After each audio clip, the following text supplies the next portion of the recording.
नमस्कार, मी प्राजक्ता तांडेल। महाराष्ट्राची खबर बातमध्ये आपलं सगळ्यांचं स्वागत। सुरुवात करूयात महत्त्वाच्या हेडलाईन्सने। सोमवारी पावसानं मुंबईसह राज्याला झोडपले, वडाळ्यात झाले भूस्खलन।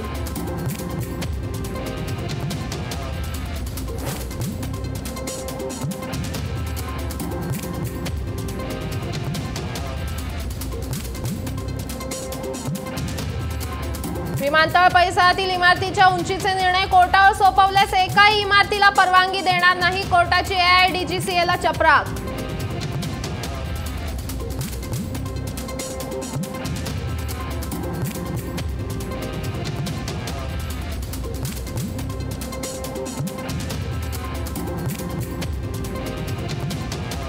हिमाचल प्रदेश आणि जम्मू काश्मीरमध्ये गेल्या 4 दिवसांपासून मुसळधार पाऊस पडतोय। काश्मीर खोऱ्यातल्या अनेक नद्यांना पाणी पातळी ओलांडली आहे, त्यामुळे संपूर्ण भागात पूरजन्य परिस्थिती निर्माण झाली आहे। पाहूयात महाराष्ट्राचा एक स्पेशल रिपोर्ट। कोकणामध्ये मान्सूनचं आगमन झाल्यावर देशभरात पावसाला सुरुवात होईल असा अंदाज हवामान खात्याने वर्तवलेला। त्यानुसार सोमवारपासून देशातल्या अनेक भागात मान्सूनला सुरुवात झाली। हिमाचल प्रदेश, जम्मू काश्मीरमध्ये ही मुसळधार पावसाला सुरुवात झाली। गेल्या 4 दिवस कोसळणाऱ्या या पावसानं आता रौद्र रूप धारण केलंय।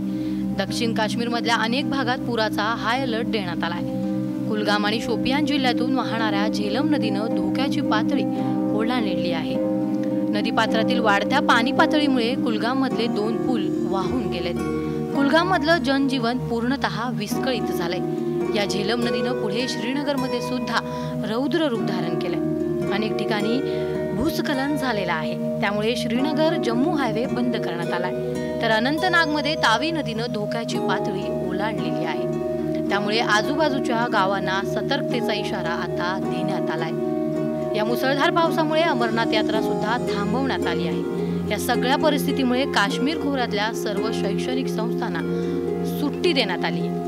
यंदाच्या अमरनाथ यात्रेवर पावसाचं सावट पडलंय। अमरनाथ यात्रेला पहिल्याच दिवशी संध्याकाळी सुरुवात झाली, मात्र दुसऱ्या दिवशी सकाळी हवामान खराब असल्यामुळे आणि पावसाला सुरुवात झाल्यानं ही यात्रा थांबवण्यात आली। नुनवान बेल कॅम्प इथल्या बालाटाल इथे सर्व यात्रेकरूंना थांबवण्यात आलं। अमरनाथ येथे पायी जाण्यासाठी जो पूल बांधण्यात आलेला तोही पावसामध्ये वाहून गेला। मात्र आज सकाळपासून हवामान सकारात्मक बदल झाल्यानं यात्रेला पुन्हा सुरुवात करण्यात आली आहे। या पूरजन्य परिस्थितीमुळे सैन्य, पोलीस आणि पूर नियंत्रण टीमला अलर्ट देऊन धोकादायक ठिकाणी तैनात करण्यात आले। पुढच्या 48 तासात पावसाचा जोर असाच कायम राहणार असल्यानं स्थानिकांना आणि पर्यटकांना सतर्क राहण्याचा इशारा प्रशासनाने दिलेला आहे। Bureau report, Maharashtra One. Datta Padsalgikar यांनी राज्याचे नवे पोलीस महासंचालक म्हणून काल पदभार स्वीकारला आहे। राज्याचे पोलीस महासंचालक सतीश माथुर हे काल आपल्या 37 वर्षांच्या IPS सेवेनंतर निवृत्त होत असून त्यांच्या जागी सध्या पोलीस सेवेत सर्वात श्रेष्ठ आणि ज्येष्ठ असलेले मुंबईचे दत्ता पडसलगीकर यांची नियुक्ती झाली आहे। पडसलगीकर यांच्या जागी स्वातंत्र्यानंतरचे मुंबईचे 41वे पोलीस आयुक्त म्हणून सुबोध कुमार जयस्वाल यांची नियुक्ती झाली आहे। हिस्टॉरिकल पोलीस फोर्सच्या हेड करण्यासाठी मला सिलेक्ट करण्यात आलेलं आहे। हे माझ्यासाठी अभिमानाची गोष्ट आहे आणि माझे अगोदर जे काही पदावर माझे वरिष्ठ अधिकारी या जागेवर विराजमान होते त्यांनी जे कारकिर्दी केलेली आहे तशी कारकिर्दी करण्याची माझी तयारी आहे आणि इच्छा सुद्धा आहे। याच्या पुढे सुद्धा हे कामगिरी अगोदर श्री पडसलगीकर साहेबांनी केलेली आहे। माझी टीम या ठिकाणी जी बसलेली आहे त्यांचे मार्गावर जाऊन आम्ही त्यांची कामगिरी बरोबर पुढे घेऊन जाण्याचा आमचा निर्णय आहे। मुंबईतील व्हिक्टोरियाकालीन निओगॉथिक शैलीतील मुंबई उच्च न्यायालयासह इरोसा cinema, Rajabai tower, Regal cinema, Mumbai विद्यापीठ यांच्यासह 20 ऐतिहासिक इमारतींना जागतिक वारसा दर्जा देण्याचा निर्णय आज बहारीन येथे झालेल्या युनेस्कोच्या बैठकीत घेण्यात आला आहे। मुंबईतील पूर्वीचे व्हिक्टोरिया टर्मिनस आताचे छत्रपती शिवाजी टर्मिनस या इमारतीला 2005 साली जागतिक वारसाचा दर्जा युनेस्कोकडून मिळाला आहे। आता मुंबईतील ब्रिटिशकालीन इमारतींना युनेस्कोच्या जागतिक वारसा यादीत स्थान मिळाले आहे। मुंबईतील छत्रपती शिवाजी महाराज टर्मिनस या स्टेशन पासून ते गेटवे ऑफ इंडिया पर्यंतच्या अनेक इमारती ब्रिटिशकालीन आहेत। या इमारती आजही आपला दिमाग कायम राखत डौलदारपणे उभ्या आहेत।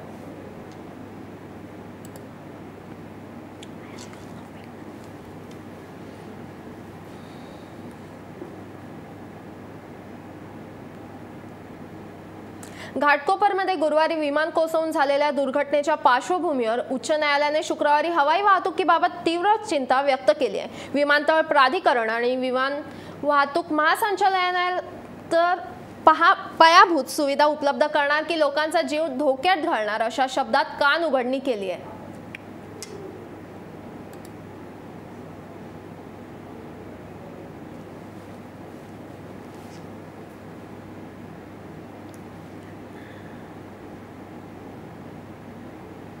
पॅन आणि आधार लिंक करायचा कालचा शेवटचा दिवस होता। काल पॅन आणि आधार लिंक केलं नाही तर ते रद्दही होऊ शकतं। तसंच तुम्हाला 5,000 रुपयांचा दंडही भरावा लागणार आहे। एवढेच नाही तर 31 जुलैपर्यंत आयकर परतावा भरण्यासाठी तुम्हाला अनेक बाबींचा सामना करावा लागेल। आयकर विभागाने ही तारीख वाढवण्यास नकार दिलाय। केंद्र सरकारने मनी लॉन्ड्रिंग कायद्याअंतर्गत बँक अकाउंट पॅन कार्डला आधारशी लिंक करण्यासाठी 30 जून ही डेडलाईन दिलेली। आयकर विभागाच्या वेबसाईटवर जाऊन किंवा SMS द्वारे तुम्ही तुमच्या पॅन कार्ड आधारशी लिंक करू शकता।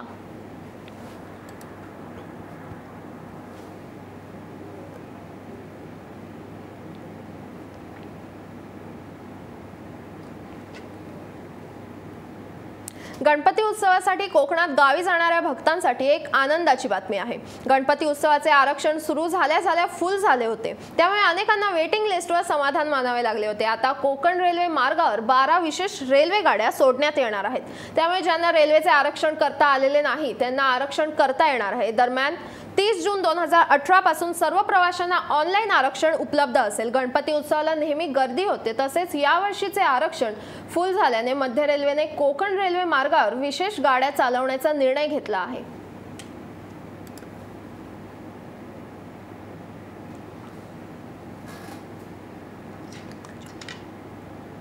ऐन पावसाळ्यात अख्खं जतचं सोन्याळ गाव पाण्यासाठी व्याकुळ झालं आहे आणि आपली तहान भागवण्यासाठी पाणी विकत घेऊन जगण्याची वेळ आली आहे। तब्बल 2 महिन्यांपासून जतच्या सोन्याळ येथील ग्रामस्थ पैसे देऊन पाणी विकत घेत आहेत। ग्रामपंचायत आणि पंचायत समितीच्या भाजपा सत्ताधिकाऱ्यांच्या अनागोंदी कारभारामुळे या जतच्या दुष्काळग्रस्तांवर ही वेळ आली आहे।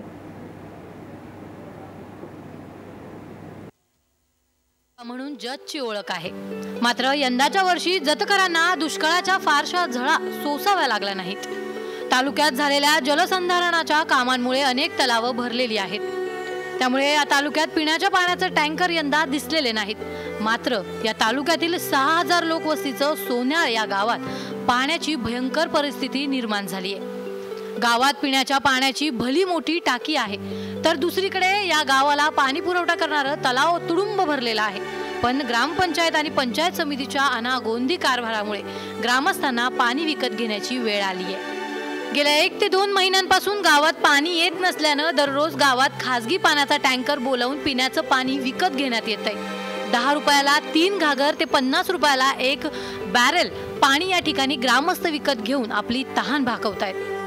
4 व्यक्तींच्या एका कुटुंबाला किमान 50 रुपयांचं पाणी दररोज विकत घ्यावं लागतंय। जास्तीचं कुटुंब व जनावरे असल्यास 200 रुपयांचं पाणी विकत घ्यावं लागतंय। तर गावात पाण्याचा टँकर आला की कुटुंबांची पाणी विकत घेण्यासाठी झुंबड उडते। या गावात अनेक मोलमजुरी करणारे कुटुंब राहतात आणि त्यांची रोजंदारी ही 150 रुपये, तर यामधील 50 रुपये पाणी विकत घेण्यासाठी जात असल्यानं 100 रुपयात जगायचं कसं, असा हतबल प्रश्न ग्रामस्थ आता विचारत आहेत। एक बॅरलला 50 रुपये घेते दादा, काय आम्ही झाकून ठेवून पैसे त्यांना द्यायला पाहिजे, हुडकायला पाहिजे टँकरवाल्याला, काय त्यांनी याच वाट बघायला पाहिजे। आम्ही आमचं गुरु उपाशी काय पियाचं आम्ही काय सांगा तुम्ही। आम्ही असून बी सोडत नाही हे गावात पाणी। असली दुष्काळ, पाणी असून हिरीत पाणी असून बे पाणी सोडत नाही ती। रोजचं पाणी 100 रुपयाचं आमचं गुर आहे ती 2, तुम्ही बघा चला आमचं घर आणि आमच्या घरातली पाणी आम्हाला पाहिजे। 2-3 माणसं आहे ती, आम्ही दगड फोडणार आहे। आम्ही काय गवंडी नाही कुठली काय नाही, आम्ही दररोज दगड फोडून अन्न खाणार आहे दादा। काय आमचं असली परिस्थिती आहे। आमचं पोरा बाळा कोण नाही ती, आमचा नवरा एकटाच राबणार आहे। आम्ही 2 माई लेकरं पोरगी मेलेली पोरगी घरात आहे ती काय नवरा मेलेली वारलेली पोरगी घरात आहे. दोघं तिघं आम्ही आहे. 2 गुरं आहे ती आम्हाला. दररोज आम्ही 100 रुपये पाणी घेतो काय. नुसता पैशाला पाणी बघा. झाकून ठेवून आम्ही कुठली सण करत नाही, कुठली काय करत नाही. आम्ही कुठली मटण आणून खात नाही. आम्ही जातो आले हाय करा मटण आणून खात नाही. पाण्याला पैसे देतो आम्ही. ग्रामपंचायतीच्या सत्ताधारी गटाकडून याबाबत पाणी पुरवठा करण्यामध्ये तांत्रिक दोष निर्माण होतोय. शिवाय प्रशासनाला आणि पंचायत समितीला याची कल्पना देऊन पिण्याच्या पाण्याची टँकर देण्याची 3 वेळा मागणी करूनही त्यांच्याकडे दुर्लक्ष करण्यात आल्याचं स्पष्टीकरण आता देण्यात आलंय. तर दुष्काळी तालुका असल्यानं या ठिकाणी अनेक गावातील पाणी टंचाई लक्षात घेऊन पंचायत समितीकडून टंचाई आराखडा तयार करण्यात आला होता आणि त्यासाठी 1,38 लाखांची तरतूद करण्यात आली. मात्र 2 महिन्यांपासून गावात पाण्याची भीषण परिस्थिती असताना समितीकडून कोणतीच दखल घेण्यात का आली नाही असा सवाल आता दुष्काळी ग्रामस्थ विचारतायत.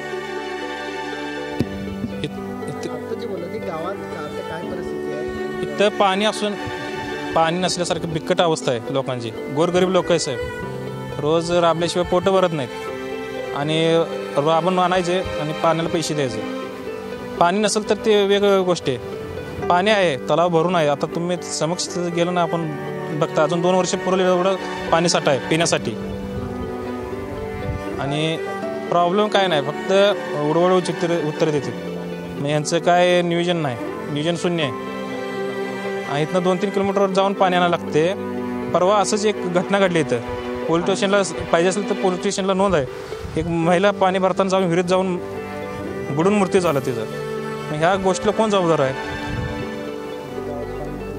आता आम्ही 10 रुपयाला 3 घागरे ह्याप्रमाणे रोज विकत घेतो पाणी. ते टँकरचं वाट बघून काम धंदा नाही. असेल ते काम अगोदरच इथं दुष्काळ भाग आहे, कामं मिळत नाहीत. मिळलं तर पाण्यासाठी आम्हाला कामं सोडायला लागतात. गावात खुलेआम पाणी विकलं जात आहे. मात्र ग्रामपंचायत या सर्व प्रश्नाकडे जाणीवपूर्वक दुर्लक्ष करत असल्याचा आरोप ग्रामस्थांनी केलाय. तांत्रिक बिघाडाचं वारंवार कारणे सत्ताधारी भाजपकडून देऊन पाण्यापासून ग्रामस्थांना वंचित ठेवण्याचं काम करण्यात येत असल्याचा आरोपही यावेळी ग्रामस्थांनी केलाय. वास्तविक गावापासून केवळ 5 किलोमीटर अंतरावर मुबलक पाणी असताना गावातील लोकांना पाणी विकत घेऊन जगण्याची आलेली ही वेळ म्हणजे पाणी उशाला आणि कोरड घशाला अशीच काहीशी परिस्थिती आहे. पालघरमधील शेतकरी भातशेतीला बगल देत पर्यायी शेती आणि शेतीस पूरक व्यवसायांकडे वाटचाल करू लागला आहे. डहाणू तालुक्यातील तवा येथील विजय वजे या शेतकऱ्याने पारंपरिक भातशेतीला बगल देत कृषी पर्यटन आणि मत्स्य व्यवसायाला सुरुवात केली आहे. पालघरमधील शेतकरी मुख्यत्वे आपल्या शेतीत दुबार भात पीक घेत असतो. मात्र त्यातून कुटुंब चालेल इतकंच उत्पन्न येत असून शेतकरी स्वतःची आर्थिक घडी मजबूत करू शकत नाही आणि यामुळेच तवा येथील विजय वजे यांनी आपल्या वडिलोपार्जित शेतीत काहीतरी नवीन प्रयोग करण्याचा निर्णय घेतला. वजे यांची जागा मुंबई अहमदाबाद महामार्गाजवळ असल्याने त्यांनी आपल्या जागेत कृषी पर्यटन आणि मत्स्य उत्पादन घेण्याचा निर्णय घेतलाय. माशांना सकाळचं जेवण कोंडा वगैरे टाकणं, नंतर त्यांना व्यवस्थित त्यांना पाणी वगैरे बघता आहे की नाही व्यवस्थित बघतो. त्यांची स्वच्छता, त्यांना व्यवस्थित ऑक्सिजन मिळतो की नाही ते बघणं. नंतर मिस्टरांनी सांगितल्याप्रमाणे कृषी याच्यामध्ये आम्ही त्यांना जेवण वगैरे करण्यासाठी स्वतः घरगुती जेवण आम्ही बनवतो. आणि बाकीचे सगळ्या ज्या गार्डन आपल्या ह्या बागायती आहे लावलेली आहे शेती ती त्याची व्यवस्थित देखभाल करणं. बाजारात असलेल्या मार्केटमध्ये आम्ही त्याची विक्री करतो. आम्ही लोकांना फार आवडतं. ही एकदम शांत जागा आहे. लोकांना धावमधून या शांत जागे खूप छान वाटतं. लोक फार एन्जॉय करतात, मजा करतात. बुलेटिनमध्ये वेळ झाले इथेच थांबण्याची. पाहत राहा फक्त महाराष्ट्र वन. 50 रुपये पाणी.